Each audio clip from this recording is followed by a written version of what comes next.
Tomato frogs secrete a toxin from their warts that make them stick to their predators and taste horrible and hurt and irritate them. They also secrete a glue in their nostrils that glues their nose shut while they swim. We'll talk about that and more fun tomato frog facts while I sketch this little hopper. So let's just turn the page and get started. Good morning, good morning, good morning. It is 5:30 in the morning on is it Sunday morning? That makes it apple fritter day. It is Sunday morning. On Sunday mornings, I like to do a little thing where I pull a toy from the toy box, a random object from the Random Object Randomogrifier, if you will, and I like to draw it, and I like to talk about it. And today's random object is a tomato frog. Now, we actually do this every morning at 5:30 in the morning, so you may want to set that notification bell so you don't miss any of them.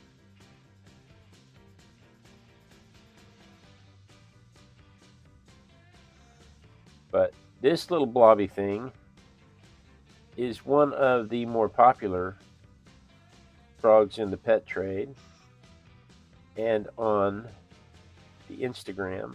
If you are one of the fortunate few to follow frogs on Instagram, you will find lots and lots and lots of pictures of tomato frogs. I am one of those people that is lucky enough to have that because my daughter loves frogs so terribly much, and it is one of the many ways that we have connected over the years.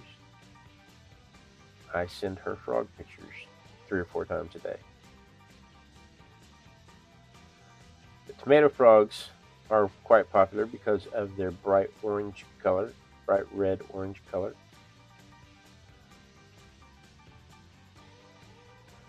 And their squishy little faces. And their dumb little looks. They always look like Holly.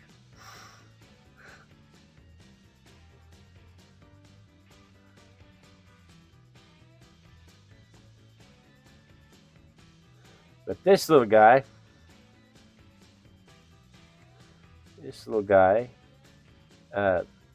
he is native to Madagascar. Actually, this one's a female. My model is a female. Excuse me. My model is a female. You can tell that because the males have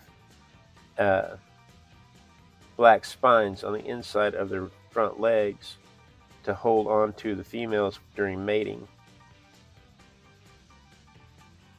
And since our model doesn't have that, it's safe to assume that our model is a female. Rick can't find the source picture. Did I not put the source picture on? My goodness. I'm glad you said something. We could have gone all day and nobody would have known what to draw.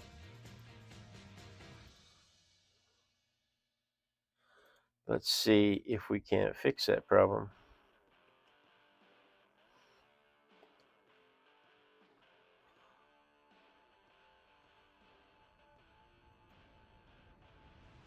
There you go, Rick. Sorry about that.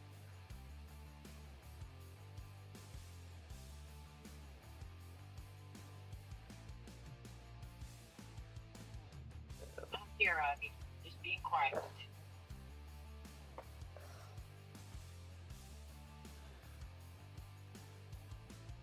Who's Broomhilda?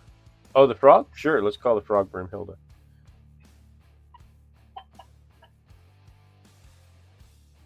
So we got Ivy in the chat. We got Rick in the chat. Cassandra, Tice. Pamela's sleeping in today. That's good. That's a good thing for Pamela to do. You should do that every once in a while. I used to do that. I remember sleeping in. Yeah, it's been about a year ago. It has been about that long. I've got I've got too many pencil marks. I'm starting to confuse myself with where things go. I'm going to have to switch to pen. I have not done a French Bulldog, but you know, I was at Michael's Art Supply a few weeks ago, and they have a safari set of domesticated dogs, and I believe there is a French Bulldog in that set, and I'm super tempted to buy it.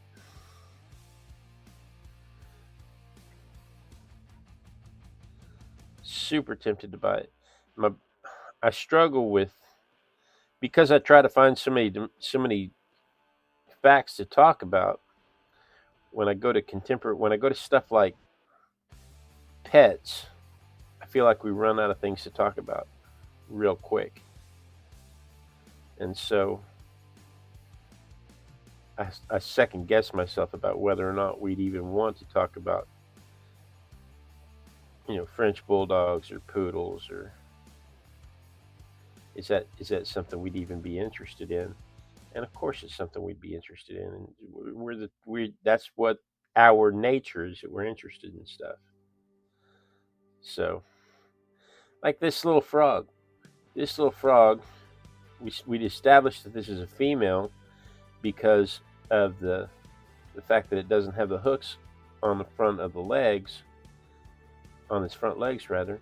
But we also know that it's female from her size, because the females are 2.5 to 3 inches. The males are only, an inch or so. So she's almost twice the size of a male.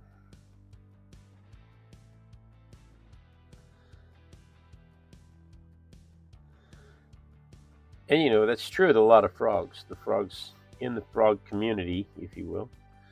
That's true with a lot of frogs, where the females are much larger than the males. And the general thinking is so they can produce more eggs.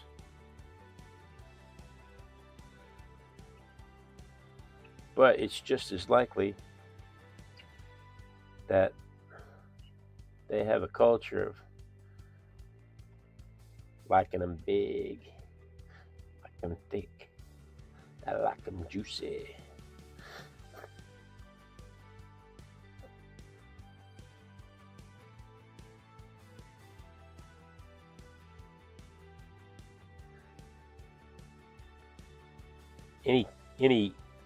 Any stab at the genetic pressure is it's just an absolute guess until they can isolate any subspecies that might exist, but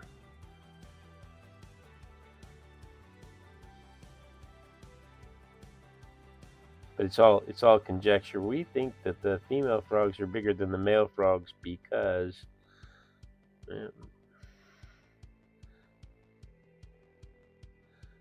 the male frogs listen to Sir Mix-a-Lot.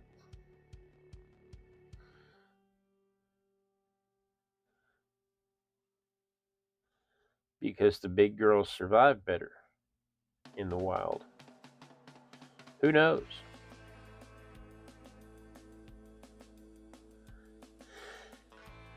But I digress.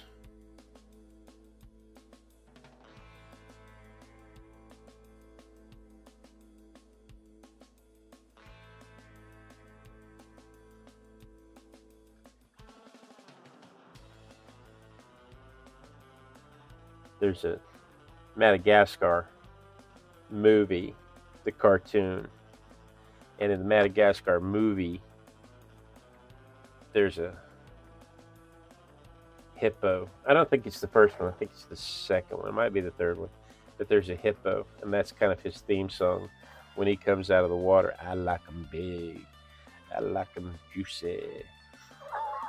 Talking about the ladies. And the fact that this frog is from Madagascar made me tied to that movie. Sir Mix-a-Lot is right, though. And he doesn't lie. That's one of the most important things to remember about Sir Mix-a-Lot, is he cannot lie.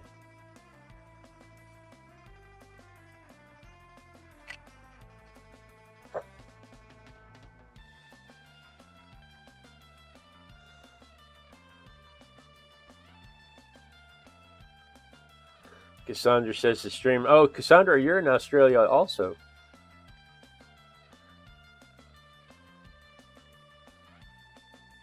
You and Tice must know each other. It's so small. Yeah.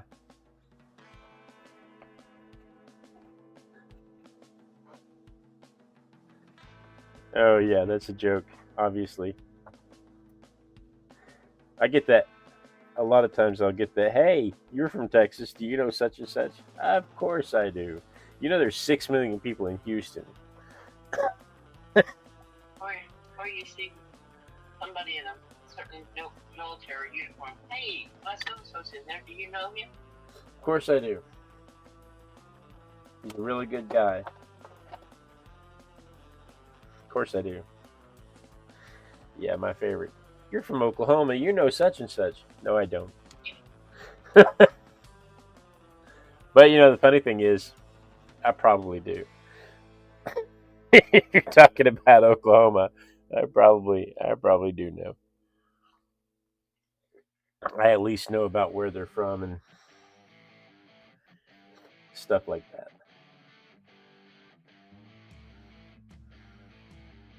But you start talking Texas, you know, you can drive for 8 hours and still be in Texas.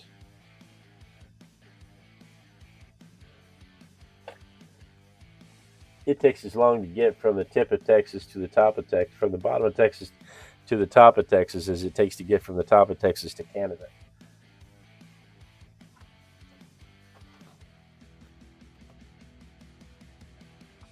And there are 6 million people just in Houston. So no, I don't know anybody, but I do get that a lot. Oh, you're from Houston. Oh, you must know. No, I do not. Thank you. No.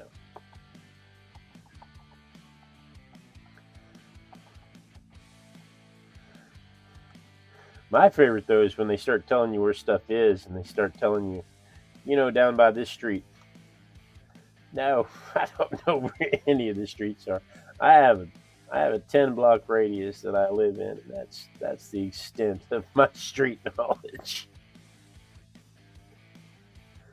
Oh goodness. Not like we used to live where we could sit, you know, down there by that big old tree. Yeah, turn left at the goat.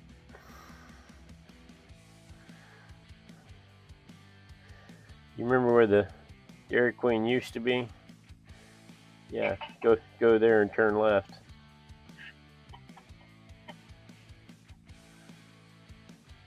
That was my life growing up. Where old man Timmons' barn used to be. No. Anyway, I love frog here. Due to the males whistle like canaries to attract females. I've tried that. They puff up their chest and they scream. I've tried that too.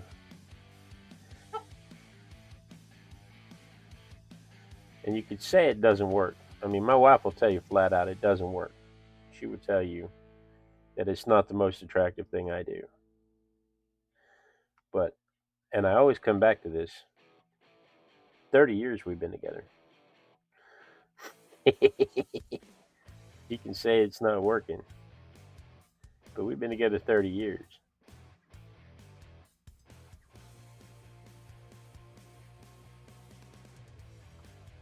This is my favorite part. If I've never told you before, this is the part, for me, this is the part that turns it into a dimensional drawing instead of just lines on the page. This is the part that gives the whole thing form.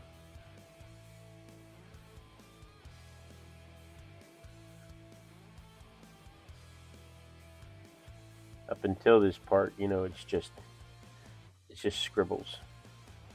But once you start adding this part in, the whole thing starts taking shape.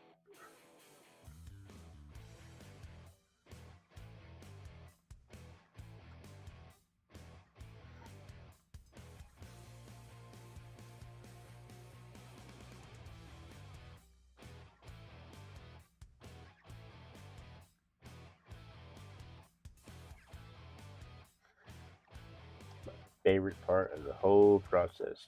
Probably never told you before. So they have in the warts on their back secrete a white sticky substance when they're agitated, and it's not only is it an irritant, and not only is it it's foul tasting, but it is also like a glue. And predators find these frogs stuck to them. When they try to bite them, the frog will stick to them and then secrete the foul tasting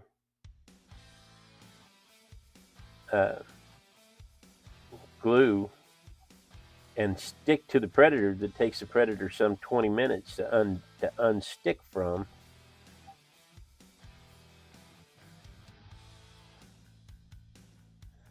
And the poor predator then has that horrible taste in its mouth and can't escape it, and learns a valuable lesson that you don't eat bright orange things. Most predators learn that at some point in their life that bright orange things are foul.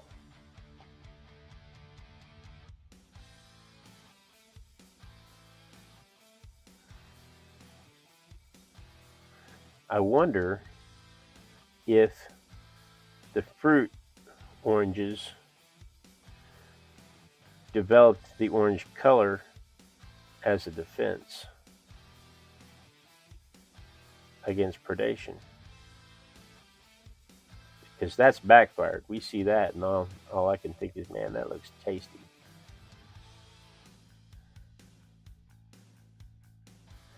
And the bright red tomatoes of the nightshade family,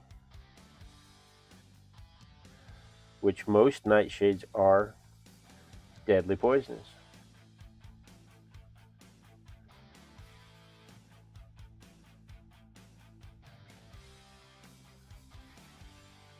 I wonder if that bright red color isn't a defense mechanism.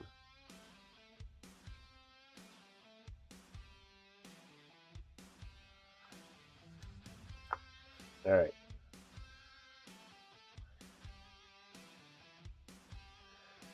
Bon appetit. Buen provecho. Patiently waiting for the dancing. Somebody is patiently waiting for dancing. It is bittersweet. My mom says it's bittersweet when you know so many people in your town. You know, I was born in Chickasha, Oklahoma, and the town only has about 15,000 people, and I probably know 10,000 of them. If I don't know them by name, I at least know them by sight. Let me dry this real quick.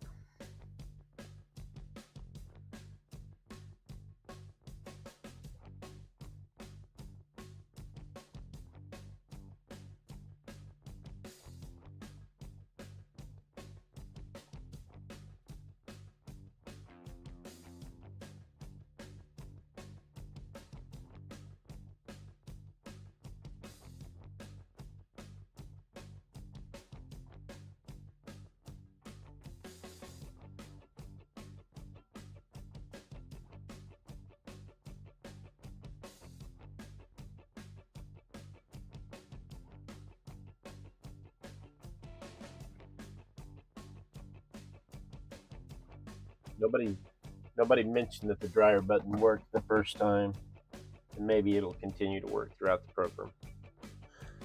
As you put it in the universe. As I put it in the universe. Oh no! Pamela's sleeping in, and this thing is almost entirely vermilion. Because someone went vertical, but I don't know who it is. This is like Pamela's favorite thing. Hey, there's somebody on the vertical with an Asian name, but unfortunately I can't read that script. But hi, ends with L8U. But hi, welcome to the show. Yes, Pamela's going to miss the whole. Practically this whole frog is vermilion, and she's going to miss it.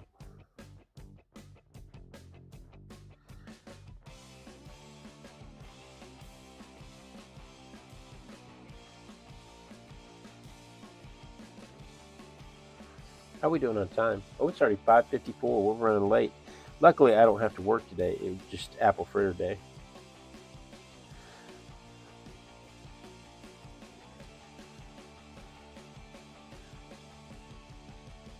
And we did start about 5 minutes late, so we have about 10 minutes to meet our challenge. I try to challenge myself to do these in under 25 minutes. What's vermilion? Vermilion is a bright reddish orange.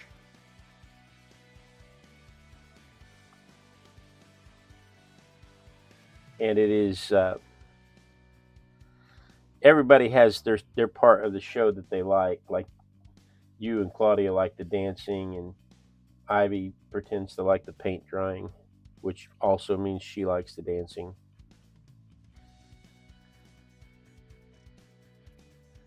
And the thing that Pamela has latched onto is the vermilion.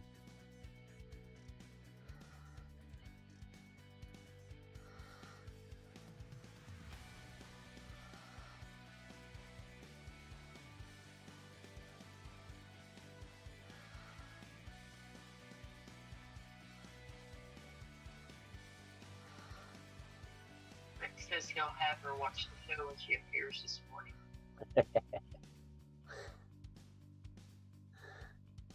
I says, yes, I love dancing. Cassandra, I like learning. You know, when I first started adding the facts, it was just because I was afraid that sitting here just watching me draw and paint would be boring. And then I realized there are tens of thousands of people that watch other videos of people drawing and painting, and they don't get bored. But I really like researching the animals and talking about them. I really like, some of my models are like the Empire State Building or Mount Rushmore or the Great Wall of China. They're not all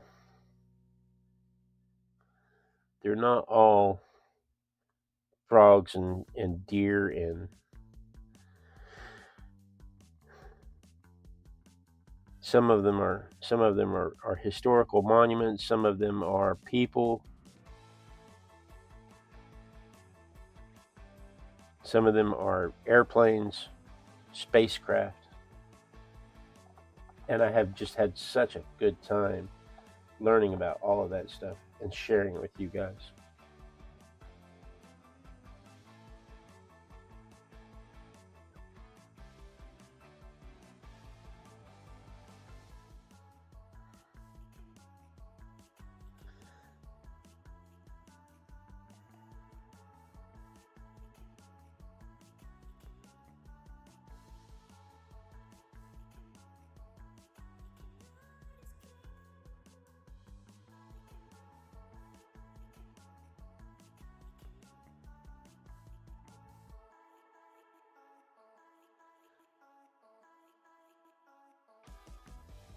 Can't talk. Arting.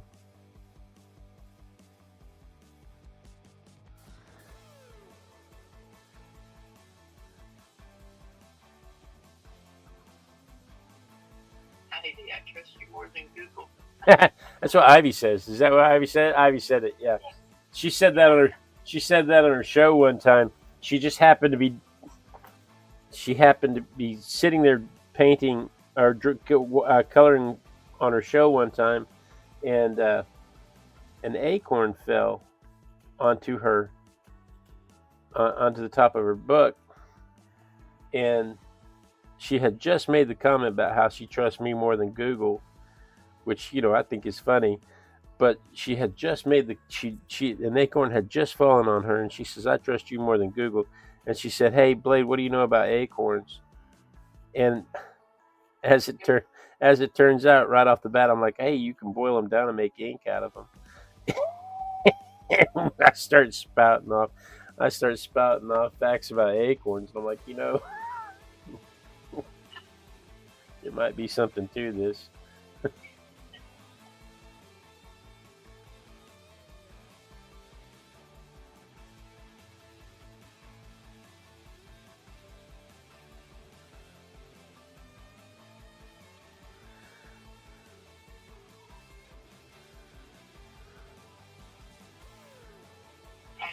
Although he's 16, he's a bit childish because of ADHD. What's a bit childish? That's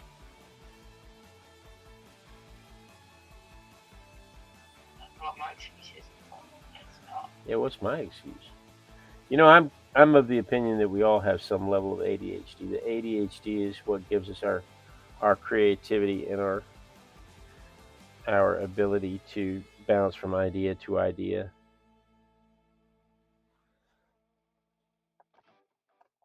Grace, an apple fritter might be in order this morning, or maybe a piece of toast. I definitely need an apple fritter. And Ivy is talking about the frogs, so they don't eat tomatoes. They do not eat tomatoes. They eat insects, and they do it in a unique way. Their back legs are very strong and made for digging, and they dig backwards. They sit in the soft ground, and they dig backwards and burrow their butts into the ground so that only their heads are exposed, so that they can ambush hunt. Because I imagine being bright red on the forest floor is probably pretty obvious, but they burrow their back ends underground, and then they wait for something to wander by, and they pounce and they get it. Let me dry this real quick.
I didn't hear any of the story. Okay, when did the mic start? When did the mic quit? Did you hear any of the story? It's still not working. Yeah, it is. You just got, there's a lag. You got to wait for the lag. Were you able to hear any of the story?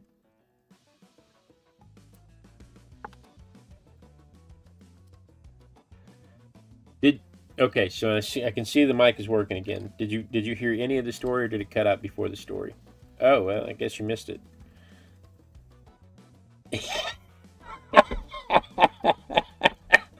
Anyway, that's why they call me Blade. Oh, that's hilarious. Oh dear. No, I'll tell you. Hang on. Let me finish this. I'll tell you the story. We'll extend the show just long enough for me to tell you the story. I had to switch microphones midstream there.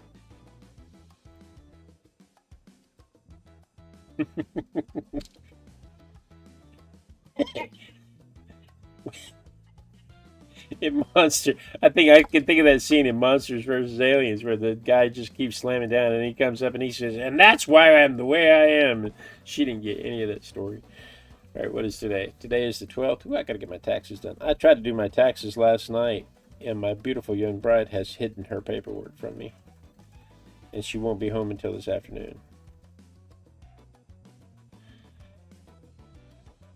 All right. So let's start here. This is, and the camera didn't freeze.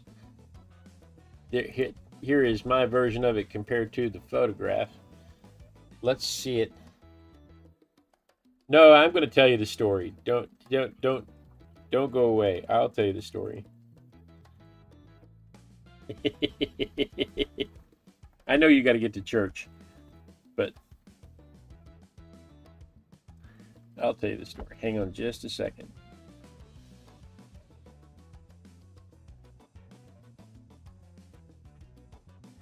Let me get a picture of this from my perspective.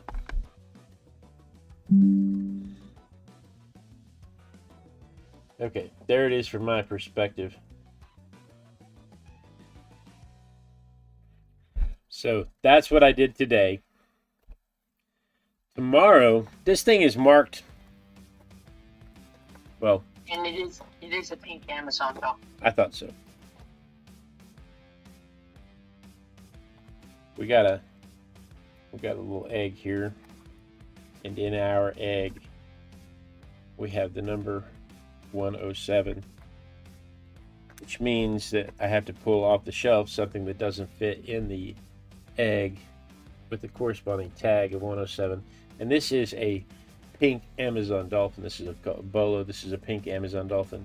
These are freshwater dolphins. They live in the shallow waters of the Amazon River. And we will talk about them and how they are being cut up for bait for catfish. We'll talk about that and more fun pink Amazon dolphin facts tomorrow morning at 5:30 a.m. Texas time. So you're going to want to set your notification bell for that. So, guys, I did promise to tell you the story about why I have the nickname Blade. So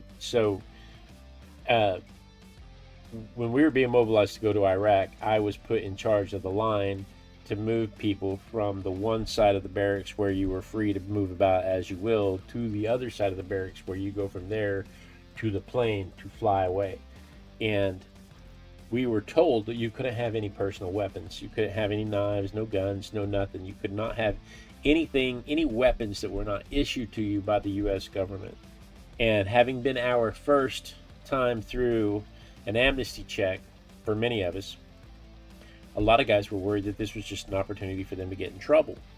And a lot of guys were worried that they would turn their weapons in and they'd never see them again. They're heirloom weapons. They're their dad's weapons from Vietnam, or their weapons. Some of the soldiers I went with to Iraq were actually in Vietnam, so they're weapons that they had in Vietnam.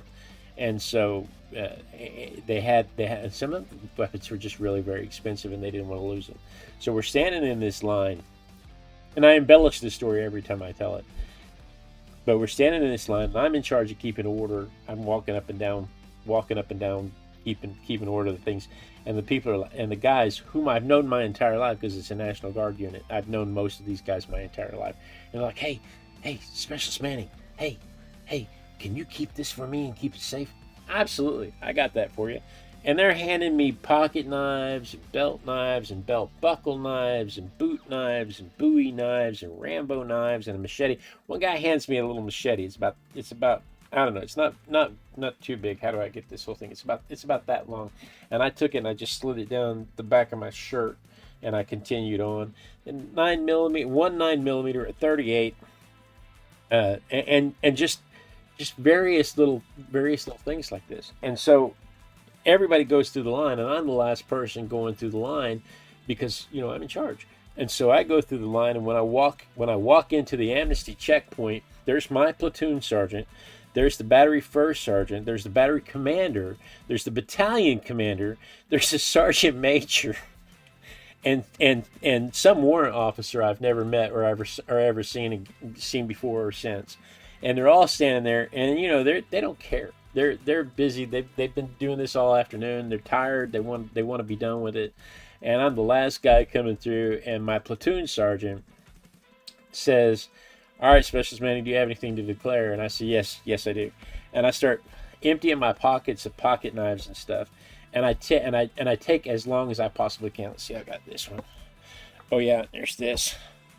And there's this one. And oh yeah, I've got this one.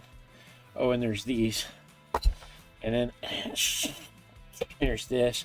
And by the time I pull out all of the knives and guns and stuff that have been handed to me and lay them out on the table, there's a little pile there.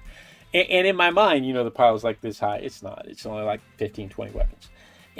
But they're all piled up there in front of me. And the officers are just rolling. The officers are just rolling with laughter. And when I walked out of there, from the time I walked out of there, I was known as Blade. that was the whole thing. And I never had that nickname before. That was the nickname I picked up after that. And so, that is how I came to be known as Blade. And I've lived with that nickname ever since. And I think it's since it's a cool nickname and it makes me sound. And this is before the movie came out, so there's no Blade the Vampire movie to feed off of. I'm being named specifically because of all the knives and guns that I had. But anyway, that is why I have the nickname Blade. And when I started my artistic biker journey, I chose my online persona to be that name. That is why. So guys, thank you so much for joining me. I really do appreciate it. I mean, I drug it out. I was like, yeah, and I got this one. And then let's see, there's these. And oh yeah, this one. This one. This one. Guys, thank you so much for joining me. I really do appreciate it. This is my favorite time of day when I get to art with my besties. I truly do. I run down the stairs so I can be here with you guys. Rick, Ivy, Cassandra, Tice. Who am I missing? Did I miss anybody? Mom, Dad, and the person in the vertical chat with the name that is unpronounceable in English. Guys, thank you so much for joining me. I really do appreciate it. Be sure and tune in tomorrow. Same Artistic Biker time, same Artistic Biker channel. And then we dance. We dance until somebody says they see me dancing, because that gives you a chance to click the clicky thingies this way if you're on the horizontal, or this way if you're on the vertical. It gives everybody a chance to say hello and goodbye. It gives everybody a chance to ask any questions if they have any questions to ask. But the most important thing is it means that I won't be cut off mid